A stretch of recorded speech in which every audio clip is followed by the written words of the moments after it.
Pernah kepikiran nggak, apa sih arti kemenangan yang sesungguhnya? Nah, hari ini kita akan coba dalami salah satu kemenangan paling dahsyat yang pernah ada, yaitu kemenangan dalam kebangkitan Yesus Kristus dan apa artinya buat kita sekarang. Kita mulai dari lirik yang keren banget ini. Ini bukan sekedar kata-kata indah loh. Kalimat ini tuh jadi fondasi dari semua yang akan kita bahas. Sebuah deklarasi iman yang menangkap inti dari kemenangan Kristus.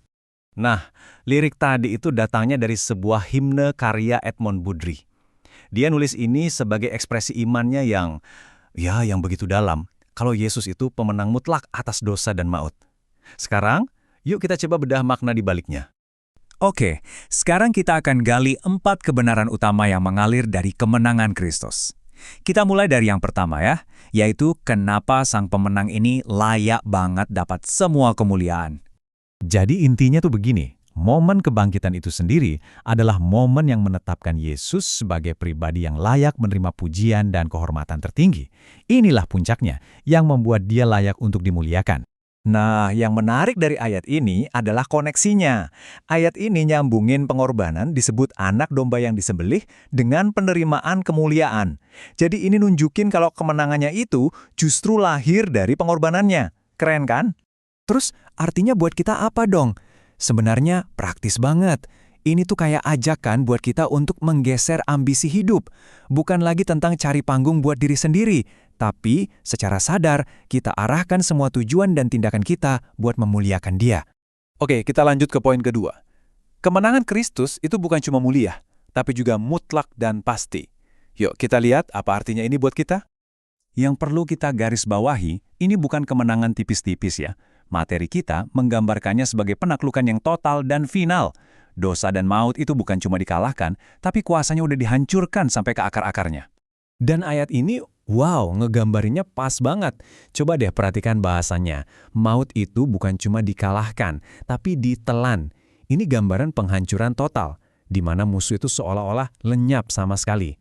Kebenaran ini benar-benar bisa mengubah cara kita melihat hidup loh. Kita diajak untuk berhenti hidup dengan mentalitas kalah atau terus-terusan berjuang. Sebaliknya, kita bisa hidup dari posisi kemenangan karena kita tahu hasil akhirnya udah dijamin buat kita. Sekarang kita masuk ke bagian ketiga. Gimana caranya kemenangan di masa lalu ini bisa kasih kita kekuatan dan harapan buat hari ini dan masa depan? Yuk kita mulai dari aspek kekuatannya dulu. Coba deh renungkan ide ini, luar biasa banget kan? Kebangkitan itu bukan cuma peristiwa sejarah yang kita peringati setahun sekali, tapi ini adalah sumber kekuatan yang aktif, yang nyata buat kita di sini dan saat ini juga. Coba deh kita garis bawahi klaim dahsyat dari ayat ini.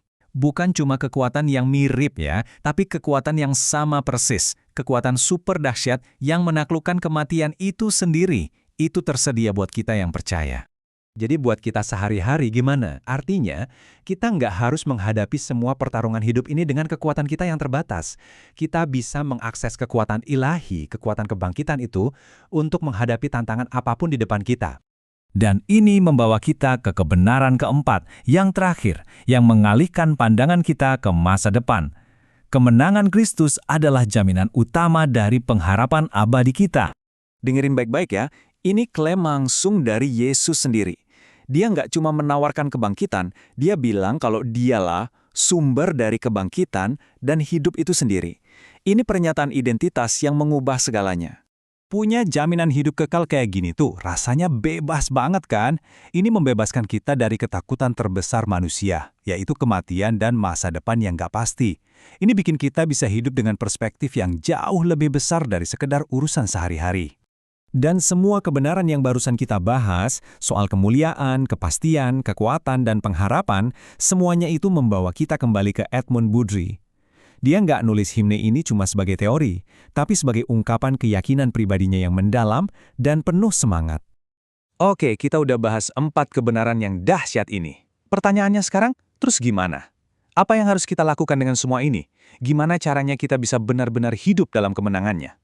Nah, ini dia panggilannya yang bisa kita rangkum jadi 4 langkah praktis. Anggap aja ini bukan daftar tugas ya, tapi lebih kayak sebuah undangan untuk mengubah apa yang kita tahu jadi tindakan nyata dalam hidup kita. Dan semua ini membawa kita kembali ke titik awal kan? Semua tindakan ini pada dasarnya adalah cara kita menghidupi lirik himne yang kita bahas di awal tadi. Hidup kita bisa jadi sebuah deklarasi yang terus-menerus, bagimulah kemuliaan. Jadi, saya tinggalkan Anda dengan pertanyaan ini, bukan sebagai akhir, tapi justru sebagai awal.